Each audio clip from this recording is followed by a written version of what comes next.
అలా కొంతకాలం గడిచాక, ఒకనాడు దశరథ మహారాజు సభలో ఇలా అన్నారు: నా పిల్లలకి 12 సంవత్సరాల వయస్సు దాటింది.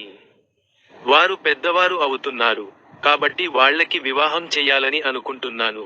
తగిన సంబంధాలని వెతకమని దశరథుడు అంటుండగా సభ వెలుపల విశ్వామిత్రులు వేచి ఉన్నారని ద్వారపాలకుడు వచ్చి పలికెను. వెంటనే దశరథుడు లేచి ఆయనకి ఎదురొచ్చి స్వాగతం పలికాడు.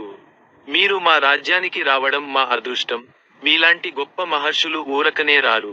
కాబట్టి మీ కోరికేదైనా నేను సంతోషంగా తీరుస్తాను అని దశరథుడు అన్నాడు.